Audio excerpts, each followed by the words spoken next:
From the depths of late 2000, when Pokémon was past its red-hot super craze, its familiarity was already very widespread. And of course it wasn't a surprise that a sequel game would appear in the future to get the ball rolling, and expand the canvas of the Pokémon universe. Catching glimpses ever since 1999 of the new monsters you couldn't possibly capture, or know a lot of in movies and the TV show, things were ready to get underway. Of course, Professor Oak says in every game, and Dexter in the first episode of Pokémon, "There is no data. There are still Pokémon yet to be identified." Continuing from where Red, Blue, and Yellow left off, Game Freak, under direction of Satoshi Tajiri, developed 2 new Pokémon versions for the Game Boy Color, bringing in a new wave of pocket monsters and expanding onto the gameplay that the first 3 games introduced. The first 3 games were named after colors, soon to be collectively known as the Color Generations. These new ones took a step beyond, and these sequels were called, come on, everybody together now, Pokémon Gold and Silver! Gold and Silver were both released in Japan, way before North America, of course, in November 1999. That's right. When we were just getting ready to watch the first movie in cinemas, and the first generation of Pokémon climbed to its peak. That's when they had it.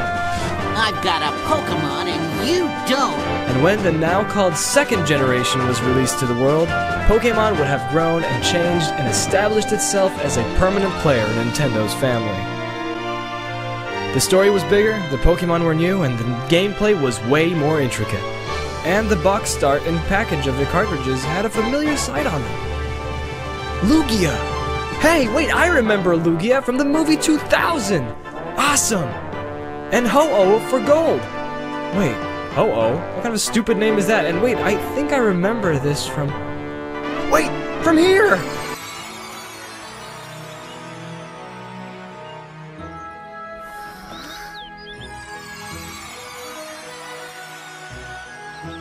What's that? Not only that, but it was so shiny. So shiny and pretty and wonderful. You couldn't resist just to get the box!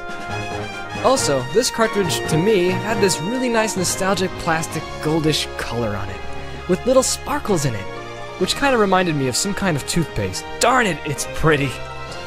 I wish it had a flavor. Much like the old games, this one made us all excited to mercilessly rip open the case and shove the cartridge into the Game Boy Color, and start the most epic Pokémon journey to date. The story setting takes place in the west of our old familiar land of Kanto, the stomping grounds of the original Color Generation games, which we didn't know was called Kanto until now. This new region was called Johto! Despite being a new region in the games, it's full of history and legends, and is meant to feel more old than Kanto, which is sort of the modern part of the Pokémon world. But in my heart, I will always love good old Kanto. Anyway, with that in place, the game begins.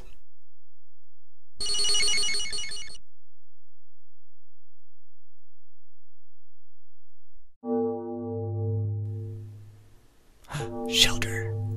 Shelter, shelter. What's gonna happen next? Magikarp. And a Lapras! Oh man! Where are the new Pokemon? Who cares about the new Pokemon? These are awesome. Yay! Jigglypuff! Oh, Pikachu! And then what happens? Oh, there's a new one. There's a new one too. There's a new one. There's Charizard.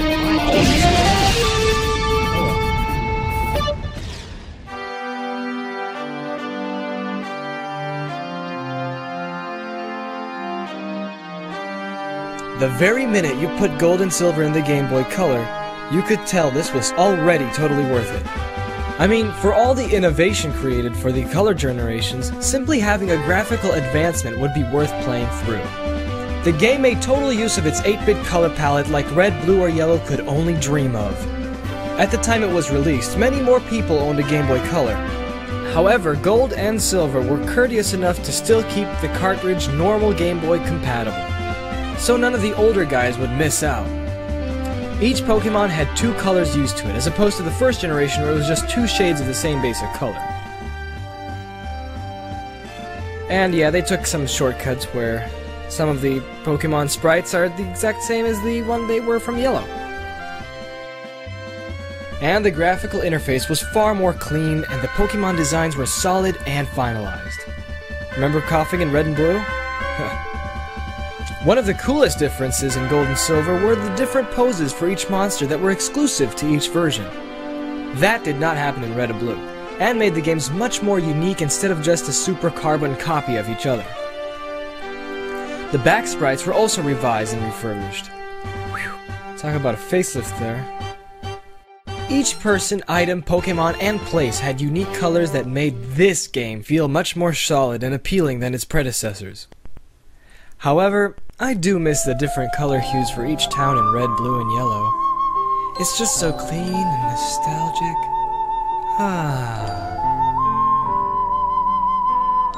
Anyway, back to Gold and Silver. Hey, what's this? What happens at the beginning of the game? Gold Silver incorporated a real-time clock that you could set in the beginning of the game, and it kept track of the time much more effectively, giving the game a much more realistic and alive personality. The events inside the game would change depending on the time of day in real life. Playing it at 9 PM? It's dark in the game as it is in reality.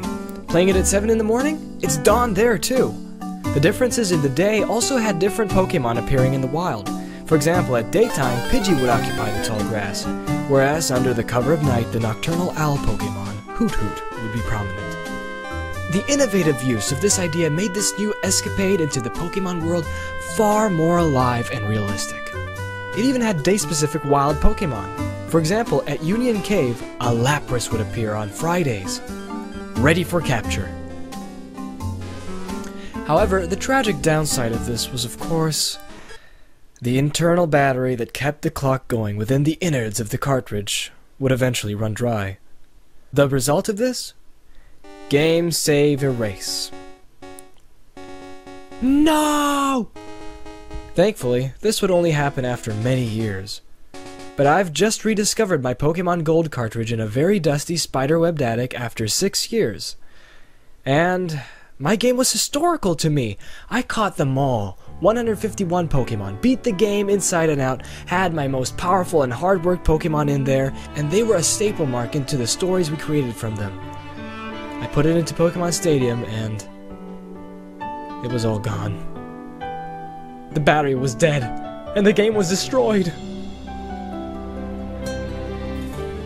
Anyway, Professor Oak, a familiar face, is back to take you through the traditional name-giving stage and introduction into the world of Pokemon. However, this time around, the rival isn't immediately available to pick the name for. And then off we go into the exciting new world of Gold and Silver. The options in the game would garner a total overhaul. The user settings became much more advanced, and the items pack was 1,000,000 times more organized. It had separations, expendable items, balls, hidden and technical machines, and key items. Look, you could even see the places where everything was stored. This also allowed for much more capacity and making it a lot easier to manage.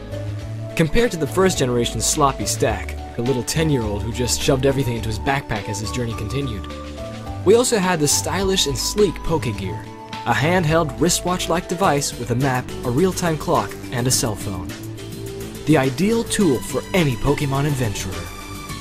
Interestingly, the Pokégear never made it into later generations until the remakes of Gold and Silver once again.